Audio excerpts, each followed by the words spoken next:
délivrer beaucoup de gens. Hier, nous avons expérimenté un culte du dimanche merveilleux, 2 cultes du dimanche merveilleux. Mais Dieu va continuer encore ce matin en libérant les prisonniers et les captifs. Beaucoup de chaînes vont tomber, beaucoup de liens seront brisés, beaucoup d'esprits sortiront des corps ce matin. Amen. Car le Jésus que nous prêchons n'est pas théorique. Amen. Il est vivant. Aujourd'hui, je vais vous parler et puis je vais donner mon témoignage dans ce domaine-ci. Et ça va aider beaucoup de gens parce que c'est sûr que plusieurs sont en train de vivre des choses que j'ai vécues au début de ma vie chrétienne. Aujourd'hui, je vais parler d'une arme que le diable utilise souvent, très très souvent, qu'on appelle l'épouvante. Dis à ton voisin, l'épouvante. C'est une arme très très utilisée dans l'occultisme, dans la sorcellerie, l'épouvante. Et pour vraiment préciser ça, j'appelle ça l'épouvante paralysante. Amen. Ce sera le thème de notre message aujourd'hui. Comment vaincre l'occultisme? Il faut vaincre l'épouvante paralysante. Nous sommes debout, nous allons lire la parole de Dieu dans Exode 15, verset 15 à 16. Exode 15, verset 15 à 16. Vous y êtes?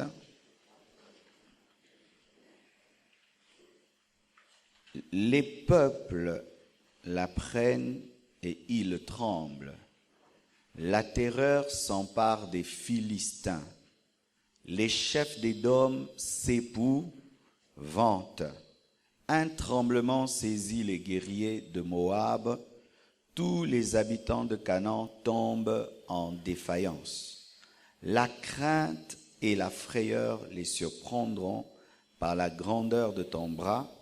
Ils deviendront muets comme une pierre jusqu'à ce que ton peuple soit passé ô Éternel, jusqu'à ce qu'il soit passé le peuple que tu as acquis. Alléluia. Ils deviendront même muets comme une pierre. Ça part de la para. C'est quoi? Muets comme une pierre. C'est la paralysie. Amen. Parce que la Bible utilise des termes imagés. Ça veut dire une peur qui paralyse. Amen. Marc 16, versets 5 à 6. Marc 16, versets 5 à 6. La Bible dit, elles entrèrent dans le sépulcre, virent un jeune homme assis à droite, vêtu d'une robe blanche, et elles furent épouvantées. Il leur dit, ne vous épouvantez pas, vous cherchez Jésus de Nazareth, qui a été crucifié. Il est ressuscité. Il n'est point ici. Voici le lieu où on l'avait mis. Nous terminons avec Deutéronome 1, verset 29 à 30. Je vous dis, Deutéronome 1, 29 à 30, je vous dis, ne vous épouvantez pas, n'ayez pas peur d'eux. L'Éternel, votre Dieu, qui marche devant vous, combattra lui-même pour vous, selon tout ce qu'il a fait pour vous sous vos yeux en Égypte. Acclamons la parole du Seigneur. Amen. L'épouvante paralysante. C'est une grande peur. Ce n'est pas une petite peur, c'est une grande peur De sorte que tu n'oublies pas dans toute ta vie quand est-ce que cette peur est venue dans ta vie. Même quand si ça t'est arrivé quand tu étais très jeune, ça te marque à vie parce que c'est une peur différente des petites peurs. C'est une peur, très grande peur qui s'accompagne de paralysie. C'est-à-dire que tu n'as pas seulement peur, mais tu es paralysé. Tu n'arrives pas à parler. Tu n'arrives pas à prier, tu n'arrives pas à bouger, tu oublies même tous les versets bibliques que tu connais, toutes les promesses de Dieu, toute la puissance de Dieu. Tu oublies tout. C'est ça l'épouvante paralysante. Et c'est une puissante arme de guerre dans le combat spirituel. Une puissante arme de guerre dans le combat spirituel. Vérifiez dans la Bible, tapez seulement, si vous avez des Bibles électroniques, épouvante. Et lisez tout ce qui est écrit. Vous allez comprendre que même Dieu, dans sa guerre contre son ennemi, utilisait l'épouvante et il utilise l'épouvante. C'est une arme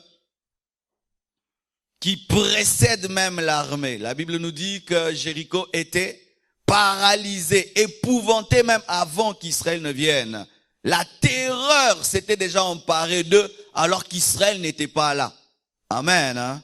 Une puissante arme de guerre. Et la victoire est déterminée souvent par cela. Lorsque une armée est épouvantée, suivez après, elle perd. Lorsque une armée épouvante l'autre, suivez après, c'est elle qui gagne. Et nous avons même connu ça au Congo. Nous étions terrorisés par une certaine armée parce qu'on nous disait qu'ils sont méchants, ils sont ceci. Avant même la guerre, déjà vous avez peur d'eux. Et cela même t'empêche de gagner même si tu es très très fort. Bien-aimés frères et sœurs, l'épouvante est une frayeur très utilisée dans la défaite et dans la victoire. Amen. J'aimerais préciser certaines choses avant d'entrer en profondeur. Il y a ce qu'on appelle l'épouvante positive. Qu'est-ce que l'épouvante positive? C'est lorsqu'un prophète de Dieu, lorsqu'un serviteur de Dieu connaît une grande expérience avec Dieu qui l'épouvante. Nous voyons même que les prophètes dans l'Ancien Testament expérimentaient cela. Nous voyons même que lorsque Jésus-Christ est ressuscité et les femmes sont allées au tombeau, elles ont été épouvantées par les anges. Mais voici la différence entre l'épouvante négative et l'épouvante positive. Lorsque les démons t'épouvantent, ils te disent « Aie encore peur et davantage peur ». Mais dans l'épouvante positive, où c'est un ange qui t'apparaît, ou une grande manifestation de Dieu qui t'effraie, l'ange te dit « N'aie pas peur ». Amen. N'aie pas peur, fortifie-toi. C'est alors que les anges fortifiés, les prophètes ont fortifié Daniel, Ézéchiel, Jean dans Apocalypse. Tu es épouvanté, mais Dieu vient te fortifier. Amen. Le diable est un singe de Dieu. Ça veut dire qu'il aime utiliser les armes de Dieu. Lorsqu'il combat Dieu et que ses démons sont épouvantés par Dieu, lorsqu'il combat Dieu et que les sorciers rentrent épouvantés par la puissance de Dieu, il se dit donc c'est une bonne arme que j'utiliserai. C'est pourquoi lui aussi utilise l'épouvante. Il utilise la peur. Il utilise la frayeur. Pourquoi est-ce qu'il utilise la peur? Il utilise la frayeur. Parce que voici la capacité de l'épouvante. L'épouvante change la foi en peur. Alléluia. L'épouvante change la foi en peur. L'épouvante change la connaissance en oubli. L'épouvante change la sensibilité au Saint-Esprit en sensibilité aux démons. L'épouvante change la prière en paralysie. Tu deviens muet. L'épouvante change la vie en mort parce que les gens qui sont épouvantés lorsqu'ils ont des attaques démoniaques, ils ressentent plus la mort que la vie. C'est pourquoi Satan aime utiliser l'épouvante, parce que ça te ravit la foi. Rappelle-toi, chaque fois que tu étais épouvanté dans ton sommeil, dans ton lit, tu as cessé de croire. Chaque fois que tu étais épouvanté, tu as oublié les promesses de Dieu, la puissance de Dieu. Tu as même oublié que Dieu était dans ta chambre. Tu as oublié que Dieu était près de toi. Chaque fois que tu es épouvanté, tu as du mal à prier. Même dire Jésus,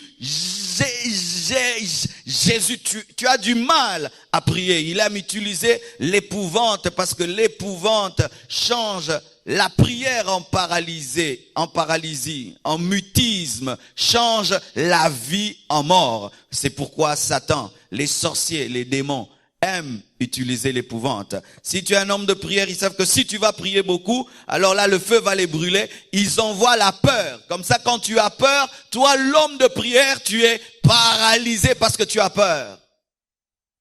Il te parle. Quand tu entends une voix maléfique, tu es paralysé, tu ne sais pas prier, tu crois plus, tu oublies les promesses de Dieu, tu oublies que Dieu est avec toi, tu oublies les anges, tu oublies tout ce que Dieu est capable de faire. C'est pourquoi il lance d'abord l'épouvante, ça te paralyse et puis eux, ils viennent. Alléluia. Certaines armées fuyaient devant Israël sans qu'Israël ne combatte. Pourquoi? À cause de l'épouvante. Parce que quand l'épouvante te précède, tu ne te bats pas. L'épouvante se bat à ta place. Et les sorciers, ils savent qu'un chrétien, quand il prie, lorsqu'il invoque le nom de Jésus, ils ne peuvent rien faire. Mais ils savent que si celui qui va invoquer le nom de Dieu ne l'invoque pas, donc on peut opérer. Ainsi, il t'effraie. Et quand il t'effraie et tu as peur, du coup, tu es paralysé. Et eux opèrent. Ils aiment utiliser cela parce que ça te fait oublier la parole de Dieu. Ça te fait oublier que Dieu est présent. Ça te fait oublier que les anges sont là, tu n'as plus conscience que des sorciers, tu n'as plus conscience que des démons, des puissants de ténèbres. Et même scientifiquement, c'est prouvé. C'est prouvé que lorsque l'homme passe par une très très grande peur, son cerveau cesse de bien fonctionner et il est tétanisé. Amen. Les médecins sont là. L'homme, lorsqu'il passe par une grande peur, le cerveau ne fonctionne plus bien. Ce qui fait que tu peux être là, un lion t'apparaît, tu ne sais plus fuir, n'est-ce pas? C'est-à-dire parce que ton cerveau est bloqué, tu ne sais pas, tu le vois. Tu sais qu'en une seconde, il va t'attraper et déjà il va te tuer. Tu ressens déjà la douleur de la morsure et tu vois la porte qui est ouverte, mais tu réfléchis plus. On te braque une arme, tu peux être paralysé. Tu ne sais même pas si tu dois fuir, partir. C'est pourquoi d'autres, on le braque l'arme, du coup il fait tout sur place. Amen. Mais on l'a pas touché, on n'a même pas tiré, on a seulement braqué l'arme. Mais il imagine au-delà tout, il voit la mort, il meurt sans mourir, tout boum. Et il peut mourir de crise cardiaque, mais on n'a pas tiré. Alléluia, l'épouvante. Quand l'avion bouge, vous voyez des gens piquer des crises, mais l'avion n'est pas tombé, ça a bougé. Mais lui, il est déjà mort avant de mourir. C'est pourquoi Satan aime utiliser l'épouvante. Et qu'est-ce qu'il fait pour épouvanter? Il sait que l'homme n'aime pas les mauvaises images, il n'aime pas les images hideuses. C'est-à-dire que tu pries et tout d'un coup tu vois un démon, vilain comme il est. Ah oui. Quand tu vois ça, ça t'épouvante parce que toi, tu es habitué à voir des hommes et voir un esprit impur dans sa saleté. Ça t'effraie et puis tu es paralysé, tu ne pries plus. D'autres les voient. Tu es en train de prier, tu entends une voix. Pourquoi tu nous déranges? Parce que quand on vous parle du combat contre l'occultisme, on doit vous préparer à des expériences. Ah oui, hein? On ne parle pas ici théoriquement, les démons, les esprits, ils sont réels, ils sont réels. Tu es en train de prier, tout d'un coup quelqu'un traverse le mur et te dit, toi! Ah oui? C'est ici qu'on joue. va faire une croisade en Inde, va faire une croisade au Bandundu. Demandez à Joël Indian qui vient du Bandundu. Alléluia. Ce n'est pas un petit jeu. On doit vous parler de ce que l'autre peut chercher à vous faire. Mais comment vous aussi vous pouvez vaincre. Où tu sens toute ta chambre remplie de démons, Tu sens la présence des sorciers, toute ta chambre, tu sens, comme tu sens l'onction, mais là tu sens que les démons sont pleins ici. Et cela paralyse beaucoup de gens. D'autres, ils sentent même une main qui les bloque au niveau du cou, toute la nuit. D'autres, ils sentent un grand poids sur leur corps, toute la nuit. Les chuchoter aujourd'hui, on te tue, on te tue, on te tue. Et c'est arrivé à beaucoup d'entre vous. Certains, c'est chaque jour. Certains, c'est après un mois. D'autres, c'est quand ils commencent à beaucoup prier, qu'ils sentent cela. D'autres, s'il va dans un quartier rempli d'esprits impurs. D'autres, s'il a défié les puissances des ténèbres. D'autres, s'il a la recherche de la délivrance. Il sent de telles choses. Bien-aimés frères, sœurs, aujourd'hui je vais vous donner mon témoignage personnel. Comment est-ce que j'ai rencontré ces choses et comment est-ce que le Seigneur m'en a délivré. La première fois, c'était à l'âge de 10 ans. Le diable attaque sans tenir compte de l'âge. Parce qu'il sait que le corps peut avoir 10 ans, mais ton esprit n'a pas d'âge. Et des fois, toi, tu peux être distrait par rapport à ton futur, mais lui prend très au sérieux ton futur. C'est pourquoi il a commencé à te combattre très tôt dans ta vie. Et tu es très étonné. Pourquoi le diable m'a combattu quand j'étais un enfant? Mais parce que il pouvait sentir ce que tu seras. Alléluia. Et la première fois que j'ai eu cette expérience, c'était de 10 ans. À l'âge de 10 ans, j'étais un bon jeune catholique. Je dormais et tout à coup, je sens une présence démoniaque dans la chambre. Et j'ouvre mes yeux. C'est pas que je dormais. J'ouvre mes yeux et je vois au coin de ma chambre des femmes qui ont traversé le mur dans le coin en train de chanter avec une casserole qui est en train de bouillir dans l'espace mais il n'y a pas de feu. Et en train de chanter en swahili, disant, Marcelo est à moi, je vais manger Marcelo. J'ai entendu leur chanson. J'ai vu la casserole dans l'espace. J'ai vu ces femmes habillées en mauve, en pourpre. Et c'était avec des cagoules. Elles chantaient et leur chanson dégageait une énergie satanique. Plus elles chantaient, plus la chambre était remplie d'esprit et je n'arrivais pas à bouger. Mon petit frère dormait à côté de moi. Je n'arrivais même pas à le réveiller ni à lui parler. Et en bon catholique, j'ai fait ma première prière. J'ai salué Marie. Je l'ai salué, je l'ai salué. Et Marie ne m'a pas salué. J'étais cette prière. J'étais cette prière. Et puis j'ai pris ma deuxième prière de bon catholique. Vous voyez, j'ai commencé par Marie au lieu de commencer par Jésus. C'est grave. Et j'ai pris la deuxième prière. Notre Père, qui es aux cieux, que ton nom soit sanctifié. Quand j'ai dit que ton règne vienne, bien-aimé, la casserole a disparu. Les sorcières ont disparu. Toutes sont parties. Et je vous assure, en ces temps-là, je n'étais même pas né de nouveau. J'étais un bon idolâtre ignorant. Mais la prière du Notre Père a fonctionné. Je n'avais même pas dit Jésus. J'ai dit Notre Père. Et je dis toujours, si un jeune garçon de 10 ans qui ne connaissait pas Dieu et qui a fait une prière pour essayer, a pu voir des grandes sorcières disparaître, à combien plus forte raison un homme qui s'est converti, un homme qui dit précisément au nom de Jésus-Christ, je dis, ils vont disparaître, ils vont fuir au nom de Jésus.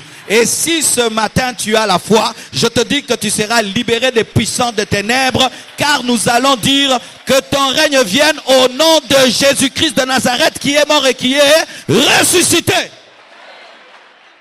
C'est là que j'ai appris que la prière chasse les esprits. Mais comme je ne connaissais pas Dieu, j'ai eu peur. Je suis allé dormir entre mon père et ma mère. Et puis, ils ont fait certaines choses et tout. Ce n'est pas dans le sujet d'aujourd'hui, parce que je veux me concentrer sur l'épouvante. Mais c'était la première fois que j'avais rencontré l'épouvante. Et c'est la prière d'une autre père qui avait chassé l'épouvante. Deuxième, à l'âge de 15 ans, le jour de ma conversion, je sors de ma chambre, j'entre dans ma salle de bain, je prends mon bain et je veux sortir de ma salle de bain. Jésus-Christ m'apparaît. Et là aussi, je suis épouvanté, mais positivement. Je suis épouvanté, mais je sens l'amour de Dieu. Et Jésus me dit, convertis-toi. Je me convertis et je ne suis plus paralysé. Je sors de ma chambre, de ma salle de bain. Je vais dans la chambre, je commence à lire la Bible et je suis pris par un sommeil. Comme certains aussi, c'est ça, l'épouvante les prend quand un petit sommeil, un léger sommeil, il les prend, boum, il est bloqué. Et là, je m'endors un tout petit peu. Je vois des démons courent comme ceci. Alléluia. Tout noir. Venir des cabanes, des villages, en train de courir et de parler au même moment 3 langues. Le français, le swahili et le lingala. Disant, pourquoi est-ce que tu t'es converti? Imagine un jeune de 15 ans, converti de quelques heures. Ta première expérience en Jésus, après l'apparition de Christ, c'est l'apparition des démons. Alléluia. Et ils viennent parlant 3 langues au même moment avec une menace terrible. Ils viennent, ils entrent dans ma chambre et ils me prennent pour me tuer. J'ai expérimenté la mort. Bien aimé, quand quelqu'un meurt et qu'il s'en va, il voit les gens. Il voit comment est-ce que le médecin est en train de se battre pour le ranimer, mais il ne peut pas parler. J'étais en train de mourir. Et je voyais mes cousins, mes cousines qui étaient là en train de causer. Je voyais comment est-ce que mon corps était resté la mort. Et je partais. C'était vraiment la mort.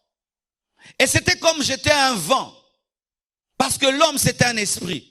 Et ils m'ont pris pour me tuer.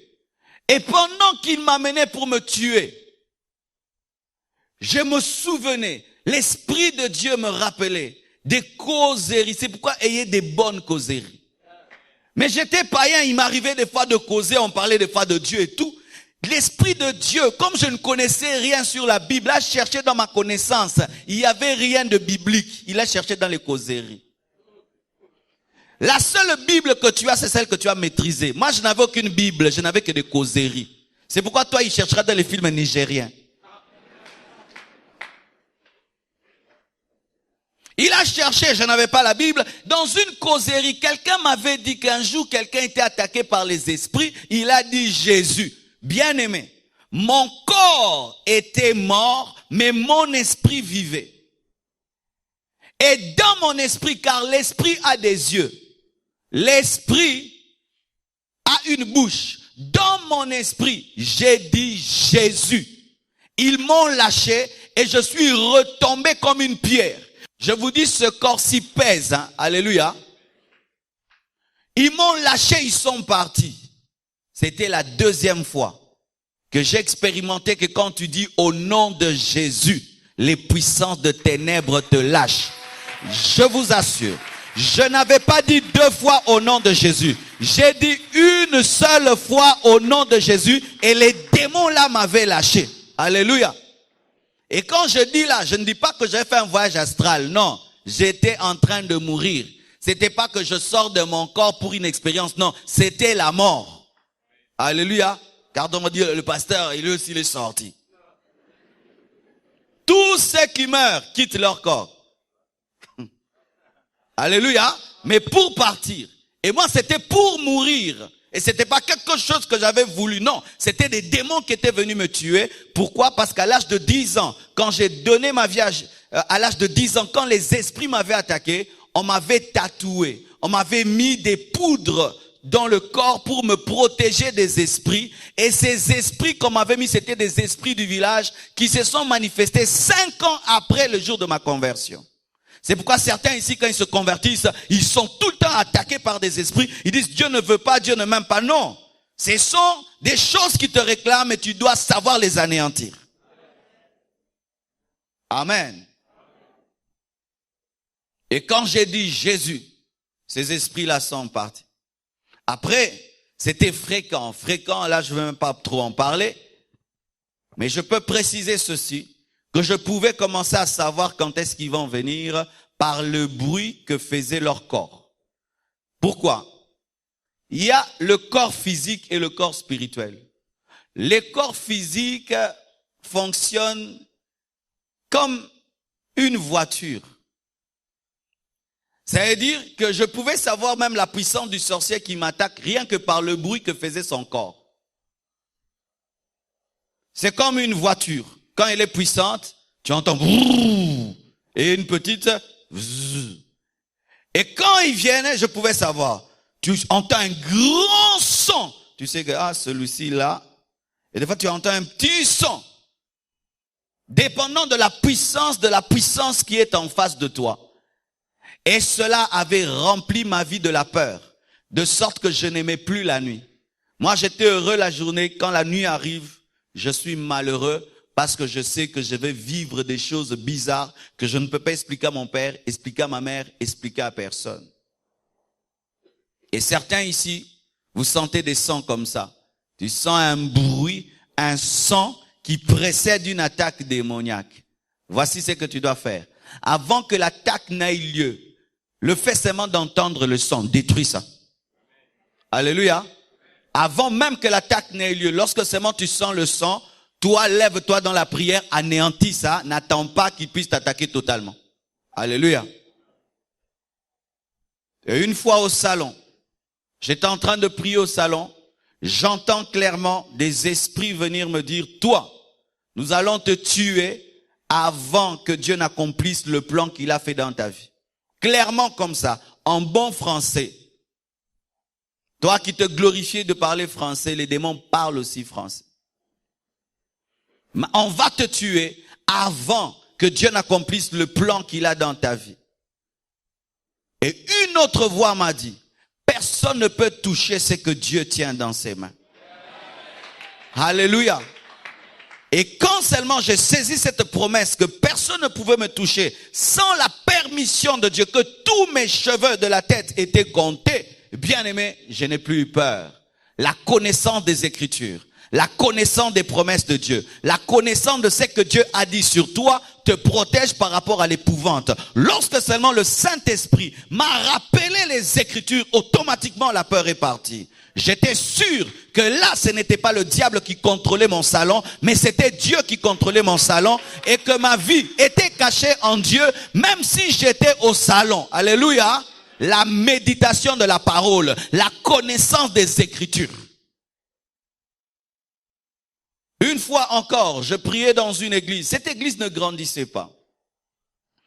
Lorsqu'une église ne grandit pas, faites très attention. Souvent, il y a la sorcellerie. Parce que Dieu n'appelle pas une église à ne pas grandir. La Bible nous dit dans Acte 2 que le premier jour de l'église primitive, il y a eu 3000 conversions. Et chaque jour, Dieu ajoutait à l'église ceux qui étaient sauvés. La volonté de Dieu est que l'église grandisse tous les jours. Lorsque l'église ne grandit pas, il ne faut pas dire non, parce que nous on prêche la vérité, nous ici on est dur. Non, la prédication de Pierre était dure, mais il y avait des conversions. Et j'étais allé prier dans une église qui avait fait 7 ans avec 20 membres. 7 ans, 20 membres. Toi, tu pries dans une église des années collatées. Faites attention. Vous êtes infesté de sorcellerie. Ah oui.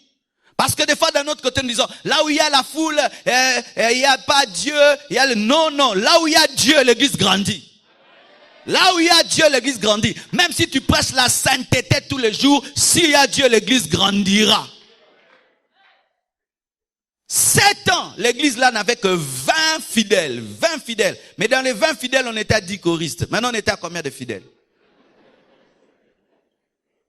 Des bancs pourris, des bancs cassés, même pas les moyens de mettre une porte. Quand on voit une église des années financièrement, elle n'évolue pas, elle n'évolue pas. Faites attention, il y a des puissants de sorcellerie. 20 ans, 7 ans, 20 fidèles. Et moi, je me suis converti. J'ai commencé à prier dans cette église. Et moi, ça me dérangeait. Eux, ils trouvaient que c'était normal parce que c'est les petits troupeaux. Moi, j'aimais pas les petits troupeaux. Depuis que moi, je suis converti, j'aime pas les petits troupeaux. J'aime les grands troupeaux. Depuis que je suis converti, j'aimais pas ça. Et j'ai commencé à prier. Et un jour même, je suis allé en retraite sans que le pasteur ne sache. Lorsque tu aimes ton église, tu feras des retraites personnelles pour ton église. Et je suis allé en retraite pour l'église. J'ai dit, Seigneur, comment cette église ne grandit pas? J'ai commencé à prier, prier, prier, prier. Et puis celui qui était à la base se manifeste. Un des choristes. Je sens une puissance de ténèbres et quelqu'un qui vient vers mon oreille pour me parler. Je sens qu'il veut me parler. J'ai dit, non, Seigneur, ne permets pas qu'il me parle, ne permets pas. Et il me parle dans l'oreille, me disant, Marcelo, prépare-toi à mourir. C'est ça le diable. Il aime épouvanter. Il est comme les gens qui se battent. Nana bomiote, na robomayo, déjà botia cercueil, asia koufi. Satan za bongo. Moni batnyo sa mangungu bazabana satana. Voyez les prophètes de Baal. Comment est-ce qu'ils gesticulaient? Mais quand Pierre est venu, il a prié simplement, le feu est tombé. Les mangungus ne sont pas de Dieu. Il m'a pas encore tué que je me prépare à mourir. Comment? Alléluia. Voyez là, tous ces catcheurs là, ils viennent se battre avec un cercueil. Il dit, je vais te mettre dedans. Comme ça, tu as peur. Cercueil. Non, non, non. Terroriste. Et il me dit, Marcelo, prépare-toi à mourir. Et quand il me dit, bien aimé, quand le diable te parle, Dieu te parlera aussi. Et moi, je dis ceci à Dieu. Dieu, je refuse que les démons m'apparaissent sans que les anges m'apparaissent. Je refuse que les démons me parlent sans que tu me parles. Moi, je n'ai pas cru au diable, aux démons pour que les démons me parlent tout le temps. Je veux que tu me parles aussi. S'il me parle, tu dois me parler. Alléluia. S'ils m'apparaissent, tu dois m'apparaître. Parce que moi, je ne suis pas les fidèles du diable pour qu'ils m'apparaissent. Tu dois connaître tes droits. Ah oui, tu dois connaître tes droits et savoir les revendiquer. Comment moi, un chrétien, tu n'as jamais entendu la voix de Dieu, mais tout le temps les démons te parlent, te parlent. Non, tu n'as même jamais reçu une parole de connaissance. Ah non, je refuse. Je refuse. Je n'ai jamais entendu ainsi dit le Seigneur. Ah oui, c'est ça qui te libère de l'épouvante. Connaître tes droits, revendiquer tes droits. Et cette voix me parle. Marcelo, prépare-toi à mourir. Et Dieu aussi me parle. Il me dit, si tu as peur, tu mourras. N'aie pas peur. Et je commence à prier. Il s'en va. Et je le vois. C'était un frère qui s'appelait Bertin. Il est déjà mort. Il était zélé à l'église. À l'église, il y a deux zèles. Il y a le zèle de Dieu et le zèle du diable. Il venait le premier à l'église. Qui va balayer lui? Qui va lire la Bible lui? Qui va ceci lui? Lui. Toi, le zèle que tu as là, c'est de Dieu. Il y a des gens qui ont un zèle. Tu vois que ce n'est pas fondé. Zèle caca. Et qu'est-ce qui arrive? Pendant que vous dormez, lui il est à l'église. Quand on dit l'intercession à telle heure, lui il est là à temps. Les vrais chrétiens viennent en retard. Vous le trouvez déjà. C'est ce qu'ils aiment faire. Ils aiment faire ça.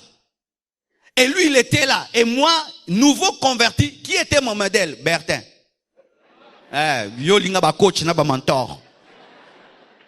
Mon mentor, c'était Bertin. Je voulais lire la Bible comme lui. Je voulais balayer comme lui, être zélé comme lui. Parce qu'il avait tout ce qu'il fallait pour dire qu'il est spirituel. Quelle humilité, quelle disponibilité. Bien aimé, si tu es sorcier et tu fais te faufiler jusqu'à monter ici, le jour que tu montes ici, tu meurs. Ah oui, tu meurs. Il s'était faufilé par son zèle jusqu'à être à côté du pasteur. Et lorsque ce frère m'a parlé et je l'ai vu clairement, il a fui, il est sorti par la fenêtre. Quelque temps après, je sens qu'il est venu plus fort avec un renfort. J'ai entendu un bruit plus grand, un moteur encore plus puissant. Il est venu encore sur moi. Et puis là, j'ai dit à Dieu, Seigneur, je suis fatigué, tu t'en occupes. Ah oui. Il faut que tu te connaisses que tu es le fils d'un grand...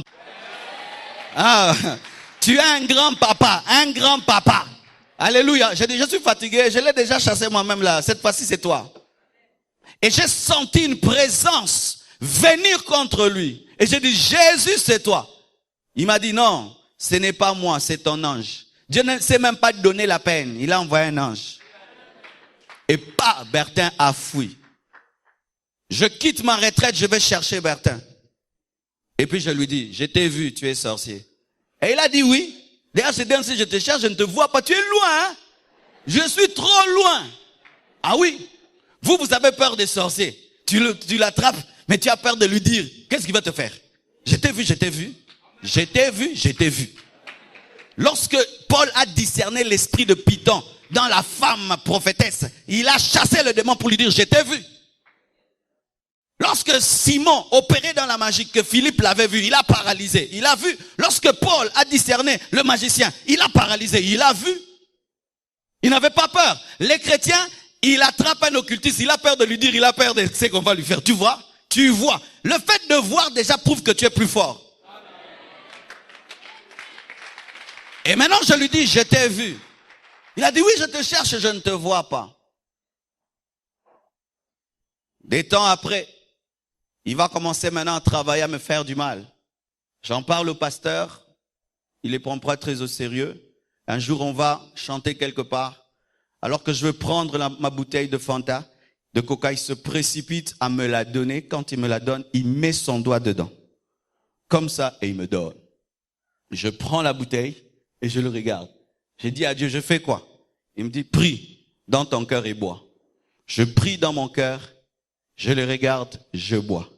Il me regarde. Maintenant, il attend que certaines choses se passent en moi, il ne voit pas. Et au retour, quand on rentre, il tombe dans un ravin. Et les choristes commencent à dire, Bertin, tu vois, avec tes sorcelleries, tu commences à tomber partout parce que Dieu commence à montrer ça à tout le monde. Et aujourd'hui, il est mort. Mais il avait tué déjà son père, tué sa mère, ses frères et sœurs, une pauvreté terrible. Il était bossu et il a tué tout le monde. Et lui-même finit par mourir.